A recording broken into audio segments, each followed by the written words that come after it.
Enter for a chance to win a big box of crayons, a set of watercolors, and an artist's pad of paper.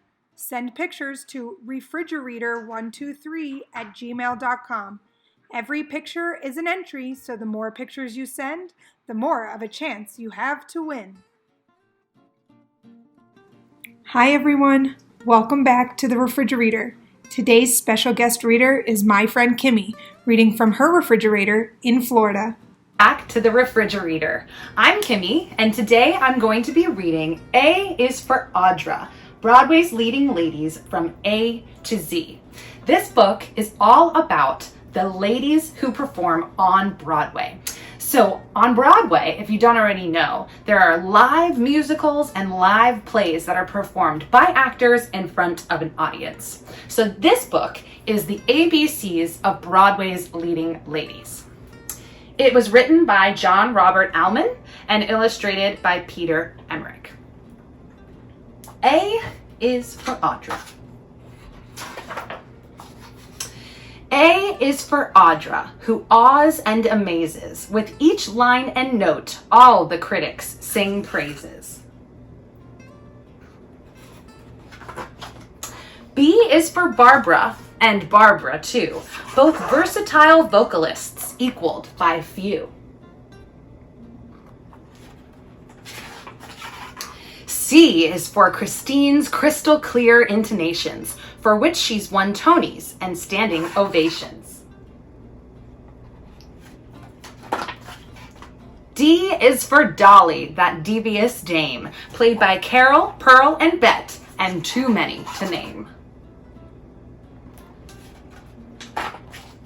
E is for Elaine, whose delivery delights, and who often performed wearing little but tights. F is for Fosse, whose dazzlin' dancin' made these triple threats feisty, fierce, and entrancin'. G is for Gertrude, whose greatest success was a king teaching tutor who dressed to impress. H is the heavenly Miss Heather Headley, whose turn as Aida was daring and deadly.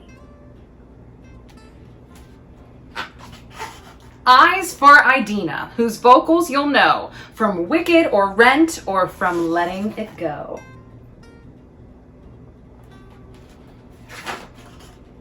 J is for Julie's sweet silvery soprano, as bright as a bell and as pure as a piano. K is for Kristen, whose range stupefies, in spite of her small, less than 5 foot tall size.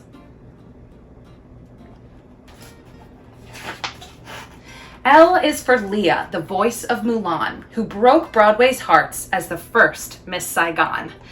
M's Mary Martin, whose vibrance and verve gave Peter his pluck and Maria her nerve.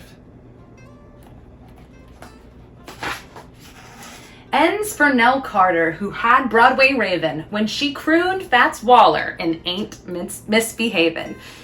O's the outstanding Miss Kelly O'Hara as Nellie, Francesca, Miss Anna, or Clara.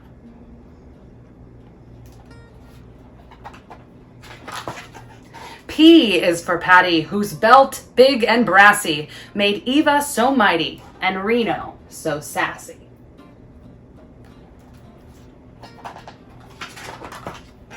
Q is for Broadway's unquestionable queen, a glamorous goddess on stage and on screen. She's brilliant and bold and has talent in meters. Ladies and gentlemen, Bernadette Peters.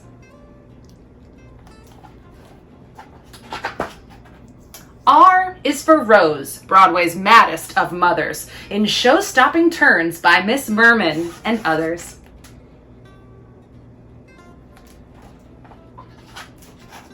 S is for Sutton, whose singing and tapping keeps spectators chanting and cheering and clapping.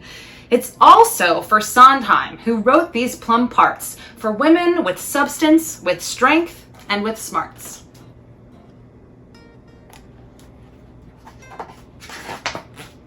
T is for Tanya, whose titanic rage includes Jelly's Last Jam and Caroline or Change. U's for Miss Uggams, whose charm is contagious each time she busts out on the Great White Way's stages.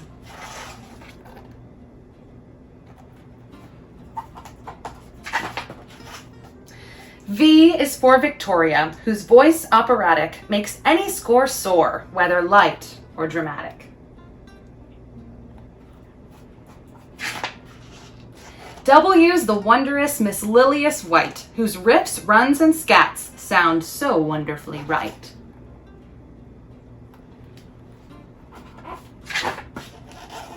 These divas are dynamos, and you should know them, but didn't fit anywhere else in this poem. So here are some extra exceptional names of exalted, exciting, and excellent dames. So here's some photos of other famous actresses who didn't make it into this book, but are still really awesome. You know who's last. If you don't, take a guess. Z is for Liza, with a Z, not an S.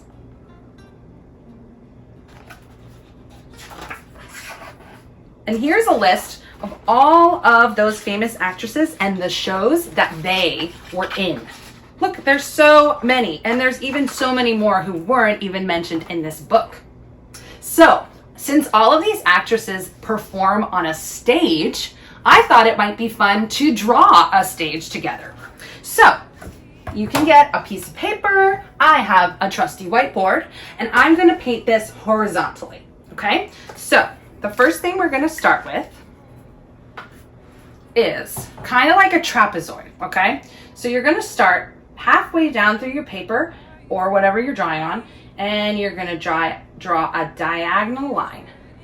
Not all the way down, just to about there.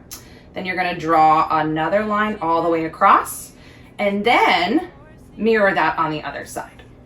Okay? So you see how you go down, across, and then up. Okay? Then we're going to take our marker or whatever we have and draw little dashed dotted lines across. Doesn't need to be perfect. You'll see why in a second. Then we're going to draw a line that goes all the way up and across and down. So it's okay if these lines aren't straight.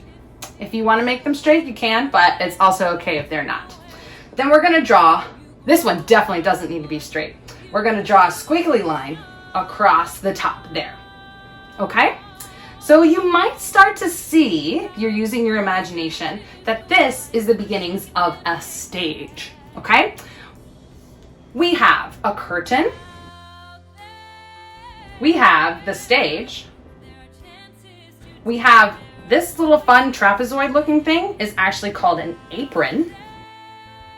Like the apron that you wear if you're baking or cooking. And then there's one missing component. Well, there's a lot of missing components, but you have a stage in a theater. There has to be an audience. So we're gonna draw little chairs for people to sit in to watch the live show. So we have the stage, we have the audience. Now all we're missing is our actors. So if you are really good at drawing people, this would be a great opportunity to have some fun with your people drawing. I am going to draw some stick figures who are really happy to be here.